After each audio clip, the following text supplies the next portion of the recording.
اور حدیث میں آتا ہے، ابو ہریرہ کہتے ہیں کہ مسجد نبوی کا منظر ہے، ابو بکر آتے یا رسول اللہ ایمان کے درجات کتنے ہیں؟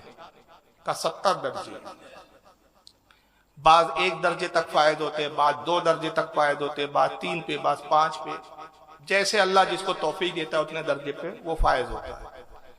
حضرت ابو بکر عرض کرتے یا رسول اللہ ایمان کا پہلا درجہ بتائیں کیا ہے؟ سرکار نے درجہ بتایا، ایمان کا پہلا درجہ ہے۔ ابو بکر چلے گئے، دوسرے دن آئے، یا رسول اللہ ایمان کا دوسرا درجہ کیا ہے؟ آقا نے دوسرا درجہ بتایا۔ تیسرے دن آئے، یا رسول اللہ ایمان کا تیسرا درجہ کیا ہے؟ صحابہ کہتے بڑے عجیب بات ہے، ایک ہی درجہ پوچھتے، ایک ساتھ پورے کیوں نہیں پوچھ لیتے؟ اور حضور کا بھی معاملہ عجیب ہے کہ حضور ایک ساتھ بتا دیتے، ابو بکر کیا بار بار ایک ایک ایمان کے درجے پوچھ رہے ہو؟ 70 درجے اور یہ ہے، سارے درجے سن لو ایک ساتھ۔ اتنی بھی تو یادداشت کمزور نہیں ہے کہ 70 درجے اگر حضور بتا دے تو یاد نہ رکھ سکے۔ مگر کسی کی مجال نہ ہوئی کہ حضور صلی اللہ علیہ وسلم سے پوچھے یا رسول اللہ آپ ایک ساتھ 70 درجے کیوں نہیں بتاتے، اور نہ کسی میں جرأت ہوئی کہ ابو بکر سے پوچھے کہ ایک ساتھ کیوں نہیں پوچھ لیتے آپ۔ جب آخری دن آیا، 70 دن آئے، ابو بکر 70 دن پوچھتے رہے یا رسول اللہ آج کون سا درجہ، یہ درجہ بتائیے، ایمان کا 50واں درجہ، 51واں درجہ، 52واں درجہ، 53واں درجہ، 70 تک جب پہنچے، آخری دن آیا، حضور 70واں درجہ کیا ہے؟ حضور نے 70واں درجہ بتایا۔ جب دوسرے دن آئے تب ایک صحابی کھڑے ہوتے عرض کرتے یا رسول اللہ 70 دن میں 70 درجات آپ نے بیان کیے، آقا اگر آپ چاہتے تو ایک ہی ساتھ بیان کرتے۔ آقا مسکرائے، کہا تم ابو بکر کی حکمت کو نہیں جانتے۔ اے لوگوں تم نے غور نہیں کیا میں نے کیا کہا تھا؟ جب پہلے دن ابو بکر نے پوچھا تھا کہ ایمان کے کتنے درجے، میں نے کہا 70 ہے، کسی میں 2، کسی میں 3، کسی میں 4، کسی میں 5، کسی میں 10۔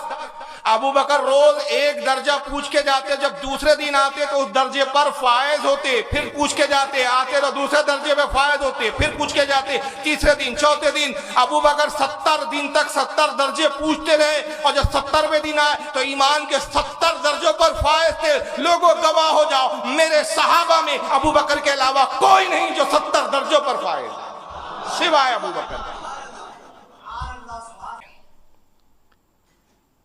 ایک مقام پہ آقا کہتے ہیں کہ لوگوں جانتے ہو بھلائی کی کتنی خصلتیں ہوتی ہیں؟ بھلائی، اچھائی، نیکی۔ صحابہ عرض کرتے اللہ رسول بہتر جانے، فرمایا 370 خصلتیں ہیں جو بھلائی کی ہے۔ اگر ایک خصلت بھی کسی میں اللہ تعالیٰ جس سے بھلائی چاہتا ہے تو ایک خصلت پیدا کر دیتا ہے، اور اسی کے عوض اس کو جنت عطا فرما دیتا ہے۔